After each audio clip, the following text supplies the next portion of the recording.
श्री स्वामी समर्थ. तर श्री दत्तगुरूंशी संबंधित असणारे दोन अतिशय चमत्कारिक आणि प्रभावी मंत्र मी तुम्हाला सांगणार आहे. तर आणि ते मंत्र जपल्याने काय लाभ होतो, काय तुम्हाला त्याच्यातून काय फायदा होतो, हे मी तुम्हाला आज सांगणार आहे. तर श्री दत्तगुरूंचा पहिला मंत्र गायत्री मंत्र आहे. तर तो कसा जपायचा आहे? ओम दत्ताय विद्महे अत्रेयाय धीमहि तन्नो दत्ता प्रचोदयात. तर हा अशा पद्धतीने तुम्हाला मंत्रजाप करायचा आहे. तर हा मंत्र जपल्याने काय होतं, तर बुद्धी शुद्ध व स्थिर होते, निर्णय क्षमता वाढते आणि जीवनातील गोंधळ संभ्रम जो काय आहे तो दूर होतो. कृपा प्राप्त होते तुम्हाला.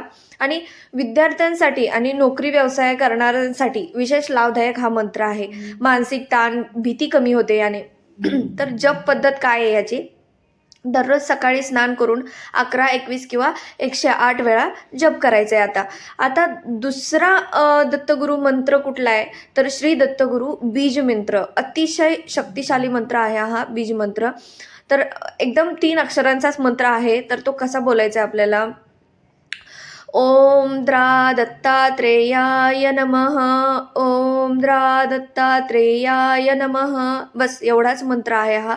तर हा मंत्र जप केल्याने काय होतं, तर अचानक ज्या येणाऱ्या अडचणी आहेत त्या दूर होतात. मग त्या तुमच्या नोकरी संदर्भात असू द्या किंवा तुमच्या घरातल्या कोणत्याही अडचणीविषयी असू द्या, त्या अडचणी दूर होतात. नकारात्मक शक्ती, बाधा आणि जो दृष्टिदोष आहे तो पूर्णपणे कमी होऊन जातो. रोग, संकट, भीती आहे यांपासून रक्षण होतं. आर्थिक अडचणी कमी होतात तुमच्या. भक्तावर दत्तगुरूंची थेट कृपा होते. मन शांत आणि श्रद्धेमध्ये तुमच्या दृढता होते. श्रद्धा तुमची अजून दृढ होते. तर याची जप पद्धत काय आहे, तर मंगळवारी किंवा गुरुवारी शक्य असल्यास दत्त जयंतीला किमान 108 वेळा जप करायचा आहे. पण मंगळवारी आणि गुरुवारी आठवड्यातून हे 2 दिवस तरी हा मंत्र जाप करायचा आहे. तर हा मंत्र जाप श्रद्धेने आणि सातत्यानं करण्याचं खरंच महत्त्वाचं आहे. जप करताना मनात फक्त श्री गुरुदेव दत्त हीच भावना ठेवायची आहे. आणि दारू, मांसाहार टाळल्यास मंत्राचा प्रभाव अजूनच वाढतो.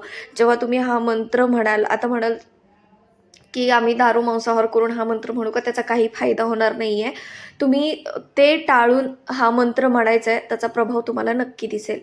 श्री स्वामी समर्थ.